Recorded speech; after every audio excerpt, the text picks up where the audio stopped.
So is it going to take basically a horrific injury before you think that helmets are necessary? Well, there are already horrific injuries that haven't changed it. Isn't that wrong? Isn't it wrong? No, it was like, it's going back to what people wear, they're entitled to wear and don't. As a coach, I see accidents happen. I mean, this ball can travel up to 100 miles an hour. It's a bit difficult as an Australian coach, I suppose, when the Australian Council hasn't allowed helmets to be worn. But I think as a coach, a coach of any sport, you've got to be primarily concerned with player safety. For the administrators and coaches, as well as the moral concerns, there are legal matters to consider. I mean, the legal advice certainly says that if we have the responsibility we have a duty of care over the players who play the game, and I think for us to be responsible, we probably not only should allow girls to wear helmets, we should be advocating that they wear helmets. Victorian coach Max Madonia also believes the banning of helmets places him in a difficult position. It makes it very hard to the point where I believe I have to be responsible for my players, and I come under the duty of care. And if my players are getting injured and we don't have the optional use of helmets, I think there could be some problems. Legally? Yes. How serious? To the point where we could be sued, lose our house, all that sort of stuff. There have been no case studies here in Australia, but litigation is just a reality waiting to happen. Nothing's happened here as far as that goes, but there are several of us that wear helmets, and I tell you, if I lost my eye, I'd probably be following, because it's really quite silly. They don't allow something that's just so simple to change. Jenny Williams is a champion player and a champion of the helmet. She and her fellow South Australians have campaigned to raise awareness about the safety factors and the legal implications of ignoring them. Their work has resulted in dramatic attitudinal changes, particularly in South Australia. 63% of all senior players support the optional wearing of helmets, and in A grade, the top 4 A grade teams, in which most of the helmets are worn, the player support rate for that is 89%. So basically, in South Australia, it's become a non-issue.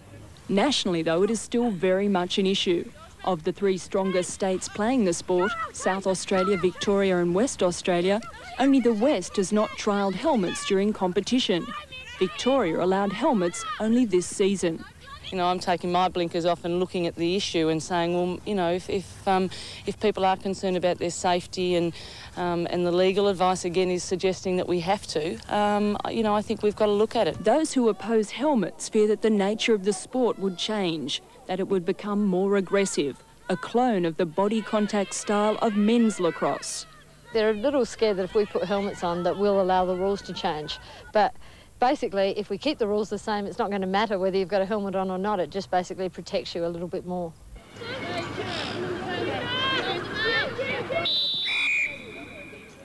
Australia probably leads the world in their style of play, and they certainly are dynamic in what they do now.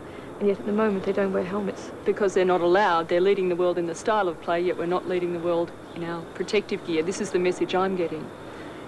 I guess, Karen, it's a message that you're getting from a small number of people. Ironically, President Fiona Clark will present the facts, as told by Wendy Piltz, to an international meeting next week. And despite these badges, issued by a West Australian faction at the Nationals, the majority at a player forum this week voted to ask Council to give helmets a go at next year's Nationals. This week, the Crow Eaters protested against the no helmet rule by warming up in their band headgear.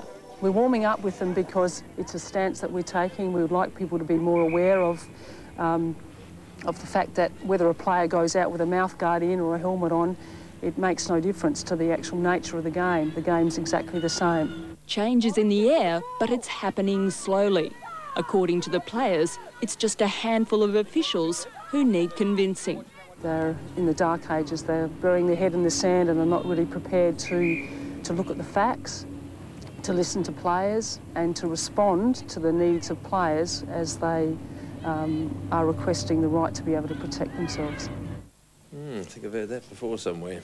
As a footnote to that story, the American national team is currently touring Australia. The Americans have declared that they will not be playing games in South Australia where players are allowed to wear helmets.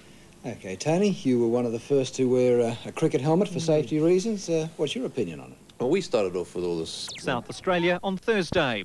The Americans object to our rule allowing safety helmets. I don't know if it's dummy spitting after we beat them last week in Perth. I'd hope that they'd very much like to play the game again, and maybe it's their association that's just refusing to allow them to play. The Americans confirmed that is the case when they arrived this evening. However, they will play in a test against Australia in Adelaide on Friday because the helmet rule won't apply. Tony Morabito, National 9 News. Australia's gymnasts